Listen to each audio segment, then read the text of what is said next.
خلیفہ ہشام سے ایک نوجوان کی بحث کا واقعہ۔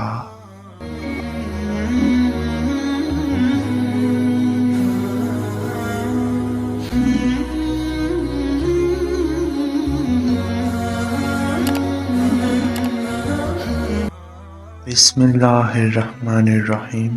السلام علیکم۔ خلیفہ ہشام بن عبد المالک کے زمانے میں ایک مرتبہ عرب کے ایک علاقہ میں سخت قحط پڑا۔ قحط کا یہ سلسلہ سالوں تک جاری رہا۔ سینکڑوں ہزاروں لوگ اس قحط سالی کے دنوں میں بھوک کی شدت سے مرنے لگے،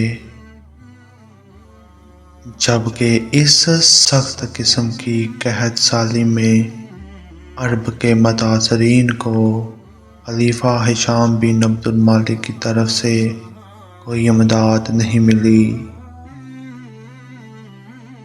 چنانچہ اس علاقہ کے لوگوں نے اپنا ایک وفد خلیفہ ہشام بن عبد المالک سے امداد کی درخواست کے لیے بھیجنے کا فیصلہ کیا۔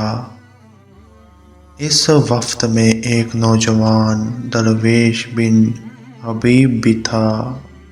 یہ بڑا بے باک نوجوان تھا۔ چنانچہ وفد خلیفہ کی طرف روانہ ہو گیا اور دمشق پہنچتے ہی خلیفہ ہشام کے سامنے پیش ہوا تو ان میں سے کسی ایک کی بھی جرات خلیفہ سے بات کرنے کی نہیں ہوئی، جبکہ وہی نوجوان درویش بن حبیب بھیڑ کو چیرتا ہوا خلیفہ ہشام کے سامنے جا کر کھڑا ہو گیا اور بادشاہ سے بات کرنے کی اجازت طلب کی۔ اس کی شخصیت میں بہت جاذبیت تھی، جو دیکھتا تھا متاثر ہوتا تھا، اس لیے بادشاہ بھی اس کی طرف متوجہ ہوا۔ درویش نے کہنا شروع کیا، امیر المومنین، ہم لوگ 3 سال سے شدید قحط کی مصیبت میں گرفتار ہیں۔ اللہ کا عذاب ہم پر قحط کی صورت میں ٹوٹ پڑا ہے۔ حالت یہ ہے کہ پہلے سال ہمارے جسموں کی چربی کھلی، دوسرے سال گوشت پگھلا، اور اب جبکہ یہ تیسرا سال چل رہا ہے، ہماری ہڈیوں کی باری آ چکی ہے۔ ہم لوگ یہاں اس لیے آئے ہیں کہ ہم نے سنا ہے آپ کے خزانے میں بہت مال و دولت جمع ہے۔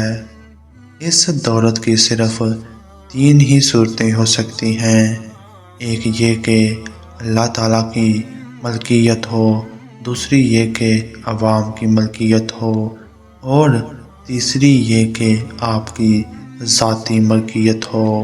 اگر یہ اللہ تعالیٰ کی ملکیت ہے تو جناب کا اس کو دانتوں سے پکڑ کر رکھنا سمجھ میں نہیں آتا، اور اگر یہ مال عوام لوگوں کی ملکیت ہے تو اس کے خرچ کیے جانے کے لیے سب سے پہلے وہی حقدار ہیں، اور یہ دولت اگر سب آپ کی ذاتی ملکیت ہے تو ایسے نازک وقت میں جب لوگ قحط اور فاقوں سے مر رہے ہیں، اللہ تعالیٰ کی خوشنودی اور حکم کے مطابق اس کو خیرات و زکوٰۃ کے طور پر خرچ کرنے کا اس سے اچھا وقت نہیں ملے گا۔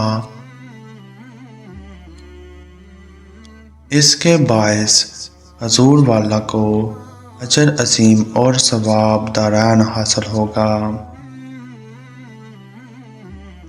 اور آپ کے مال میں خیر و برکت ہوگی۔ درویش بن حبیب کے یہ فکرے ایسے چست اور دانش مندہ تھے کہ ہشام بن عبد المالک دنگ رہ گیا۔ نوجوان کی ایسی بے باکانہ اور جرات مند باتوں پر یہ بھی اندیشہ تھا کہ امیر المومنین کا عتاب نازل ہو جائے اور اس کا سر تن سے جدا کر دیا جائے، لیکن وہ اس بات سے ڈرا نہیں۔ ہشام بن عبد الملک حالانکہ بڑا عظمت والا جلال والا خلیفہ تھا، مگر اس نوجوان کی پکڑ ایسی تھی کہ وہ اس سے بچ کر نہیں نکل سکتا تھا۔ نوجوان کی بات نے اس کے دل پر گہرا اثر کیا۔ خلیفہ نے مسکراتے ہوئے کہا، اس نوجوان نے ہمارے لیے تینوں میں سے کوئی بھی راستہ فرار کا نہیں چھوڑا۔ خازن اس وفد کو 10,000 دینار قحط زدہ علاقے میں تقسیم کرنے کے لیے دے دیں اور اس کے ساتھ 1,000 دینار تنہا اس نوجوان کو دے دیے جائیں۔